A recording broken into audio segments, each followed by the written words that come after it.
12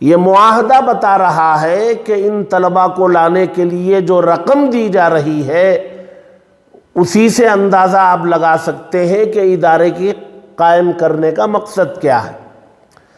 اب یہ لانے والے طلباء کو جو ہے وہ آپ ایجنٹ کہیں، بروکر کہیں یا جو بھی کہیں، طلباء کو لانے والے، یہ صاحب مختلف علاقوں سے، اپنے علاقوں سے بچوں کو اکٹھا کر کے لاتے ہیں۔ نہ بچوں کے بارے میں لانے والوں کو کچھ پتہ ہے، نہ بچوں کو لانے والے کے بارے میں پتہ ہے۔ اب مثال کے طور پر ریلوے اسٹیشن میں شیواجی نگر کے بچوں کو روک لیا گیا، پوچھا یہ کہاں جا رہے ہیں، تو لانے والے بولیں گے کہ بھئی مدرسے میں جا رہے ہیں۔ اچھا ان کا نام کیا ہے، یہ بچے کا نام کیا ہے، یہ بچے کا نام کیا ہے؟ لانے والوں کو بچوں کے نام تک کا پتہ نہیں، جائے کہ ان کے والد کے نام کا کیا پتہ ہوگا، بچوں کے نام کا پتہ نہیں۔ اچھا بچے سے پوچھا جائے گا کہ بھئی یہ لانے والے کون ہیں، بچے کو پتہ نہیں کہ یہ لانے والے کون ہیں۔ اچھا کون سے مدرسے میں جا رہے ہیں، ان کا کوئی لیٹر پیڈ ہے، ان کے پاس سے لکھا ہوا کوئی لکھی ہوئی تحریر ہے۔ اچھا جس گاؤں سے آپ چلے ہیں وہاں کی پنچایت سے آپ نے کچھ لکھوایا ہے؟ کچھ نہیں ہے۔ ظاہر سی بات ہے وہ لوگ بچوں کو پکڑتے ہیں اور وہ کہتے ہیں کہ ہمیں شبہ ہے کہ جو ہے اعضاء کی تجارت کرنے کے لیے لے جا رہے ہیں، آرگنز کا بیوپار کر رہے ہیں، یا جو ہے بچوں کو لیبر کے کام پر لگانے کے لیے لائے ہیں۔ ہمیں کیا پتہ، کیسے ہم یقین کریں کہ یہ مدرسے کے لیے بچوں کو لائے؟ ظاہر سی بات ہے بنگلور شہر میں جتنے مدارس ہیں ان مدارس میں پورے ملک سے کہیں سے بھی کوئی بچہ آ کے پڑھ سکتا ہے، لیکن وہ بچہ اپنے سرپرست کے ساتھ آئے۔ ادارے والے اگر یہ جو ہے شرط لگا دیں، مثلا اب ماربلز کی دکان ہے جگنی روڈ میں بہت ساری، اب وہاں لیبر بہت سارے مسلمان ہیں، اب وہاں لیبر کا کام کرنے والا کوئی اپنے سالے کو لے آتا ہے، لے آؤ بھائی، وہ ساتھ میں لائے گا اور اپنے سالے کو داخل کرے گا۔ کسی مسجد میں کوئی مؤذن ہے وہ اپنے بچے کو لے آئیں گے، لاؤ بھائی، ان کا سرپرست بنگلور میں موجود ہے، اس میں مسئلہ نہیں ہوگا۔ مسئلہ ہو رہا ہے ایجنٹ گری میں، جو بلک میں لے آتے ہیں 12-15 بچے۔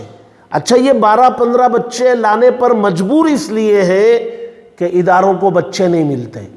اچھا اداروں کو بچے اس لیے نہیں ملتے کہ وہ جو ادارے چلانے والے ہیں نہ ان کا کوئی تعارف ہے نہ ان کی کوئی خدمات ہیں۔ بھئی ایک محلہ ہے، اس میں ایک مسجد ہے، مسجد میں مکتب سے کام شروع کیا جائے، مسجد کی کمیٹی اس کی نگران ہو، وہ مکتب بڑھتے بڑھتے شعبہ حفظ ہو، پھر شعبہ عالمیت ہو، تو آپ کی خدمات علاقے میں ہوگی، آپ کو محلے کے بچے ملیں گے۔ تو یہ اصل ہماری کمزوری ہے کہ یہ جو بلک میں بچے منگوائے جاتے ہیں ایجنٹ اور بروکر کے تھرو، اس سے جو ہے ادارے بدنام ہو رہے اور طلباء کی شبیہ خراب ہو رہی ہے۔ اس سال بھی رمضان کے بعد Shivaji Nagar railway station, Majestic railway station, Byappanahalli railway station, K R Puram railway station بہت سارے بچے پکڑے گئے، اور پھر جو ہے مختلف تنظیموں کے ذمہ داروں نے، نوجوانوں نے ان میں خدمات کی۔ توصیف بھائی نے بھی خدمات کی، بسم اللہ نگر میں ایک جناب شرف الدین صاحب ہیں، انہوں نے اس میں بہت خدمات انجام دی۔ ٹینگ گارڈن میں انصر بھائی ہیں، انہوں نے کام کیا۔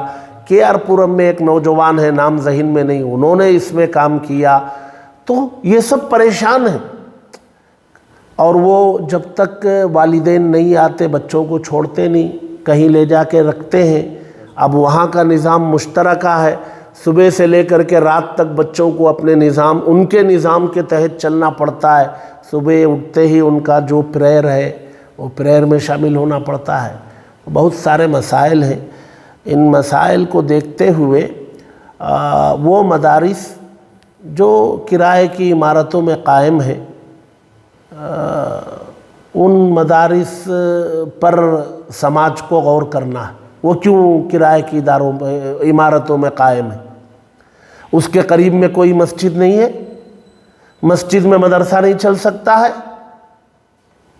تو بالخصوص کرائے کی عمارتوں میں چلنے والے مدارس وہ اس میں زیادہ ملوث ہیں، ان کو طلبہ ملتے نہیں، ان کی وجہ سے دینی مدارس کی شبیہ خراب ہو رہی ہے۔ اور یہ ایسا مرض ہے کہ اس مرض کو جب تک سماج نہیں کھڑا ہوگا اور کھڑے ہو کر کے اس پر روک نہیں لگائے گا، روک نہیں لگے گی۔ اچھا، پورا سماج کھڑے ہونے کی ضرورت نہیں، ہر مسجد والے یہ طے کریں کہ ہماری مسجد کے دائرے میں اگر کوئی ادارہ شروع کیا جائے گا تو ہم اسے بلا کے تحقیق کریں گے، آپ کہاں کے، یہاں ادارہ کیوں شروع کر رہے، آپ ادارے کے سرپرست آپ کے کون ہیں، آپ کی تعلیم کیا ہے، آپ کے پاس طلبہ کہاں سے ملیں گے، اور آپ کے آمدنی کے ذرائع کیا ہیں۔ جب قریب کی مسجد والے بلا کر پوچھنا شروع کر دیں گے، مواخذہ شروع کر دیں گے اور وہ نگرانی کرنے لگیں گے تو بہت حد تک جو ہے اس میں کمی آ سکتی ہے۔ باقی دینی مدارس ہیں، پورے ملک کے کونے کونے سے طلبہ آئیں، اپنے سرپرستوں کے ساتھ آئیں، والد کے ساتھ، ماموں کے ساتھ، چچا کے ساتھ، خالو کے ساتھ، کسی کے ساتھ آئیں اور مدارس میں داخلہ لیں، پڑھیں۔ یہ بہت ضروری بات تھی جو ملت تک پہنچانی تھی۔ حال ہی میں بہت واقعات ایسے آئے ہیں جہاں پہ ریلوے اسٹیشن میں ہی بچوں کو پکڑا جاتا ہے، بچوں کو پوچھا جاتا ہے کہ کس کے ساتھ آئے ہیں، جو لائے ہیں ان کو وہ پہچانتے نہیں ہیں، ان کے بارے میں نہیں جانتے، اور جو لائے ہیں وہ بھی بچوں کے تفصیلات نہیں جانتے، تو ان کو فوری CWC کے کو ہینڈ اوور کیا جاتا ہے اور چائلڈ ہومز میں رکھا گیا ہے، اور کچھ لوگ پہل کر کے ان کو چھڑاتے ہیں، اور بہت جو دقت ہوتی ہے وہ بچوں کو وہاں جتنے دن رہتے ہیں، دوسرے بچے جو الگ الگ وجوہات سے وہاں پہ پہنچے ہوئے ہیں ان کے ساتھ ان کو چند دن گزارنا پڑتا ہے وہاں پہ، اور جو پیرنٹس جو بھیجے ہوئے ہیں وہ بھی پریشان رہتے ہیں کہ بچہ یہاں پکڑا گیا ہے، پھر ان کو آنا پڑتا ہے اور چھڑانا پڑتا ہے۔ تو یہ داخلات صحیح ہونا چاہیے، اور یہ جو بچے اتنی تعداد میں جو پکڑے جا رہے ہیں اور چائلڈ ہوم میں رکھا جا رہا ہے، تو چائلڈ ہوم کے ذمہ دار اور سوشل ویلفیئر میں ویمن اینڈ چائلڈ ویلفیئر کے جو یہاں کے ڈسٹرکٹ بلاک انچارج اور ایک چائلڈ رائٹ ایکٹیوسٹ، حال ہی میں انہوں نے یہ مدعا اٹھایا کہ ایسے ہو رہا ہے کہ we want to understand how it is and we want to bridge the gap بول کے۔ تو عید سے ایک دن پہلے ایک میٹنگ ہوئی تھی جہاں پہ مسعود عبد القادر صاحب تھے، پھر عنایت اللہ صاحب تھے جو UAC میں پڑھاتے ہیں، اور مسجد منورہ کے امجد بھائی تھے، فیروز بھائی تھے، اور یہ لوگ تھے۔ تو یہی ایشو اٹھایا گیا تھا، تو ان میں بھی شک شبہات مدرسوں کے تعلق سے تھا، تو ہم نے ان کو دعوت دی کہ you are welcome to visit any مدرسہ، تو انشاءاللہ ان کو لے جائیں گے، مدرسہ دکھائیں گے، تو مدرسے میں کیا ہوتا ہے وہ یہ کریں گے۔ اور جو بھی بچہ ریاست میں ہے، he comes under the state purview, JJ act بول کے جونیئل جسٹس ایکٹ جو ہے اس کے پرویو میں آتا ہے، تو ان کی بھی ذمہ داری ہوتی ہے، قوم کی بھی ذمہ داری ہوتی ہے، مل جل کے اگر اس کو سلجھایا جائے، ان کے بھی شک شبہات کو دور کیا جائے تو صحیح ہے۔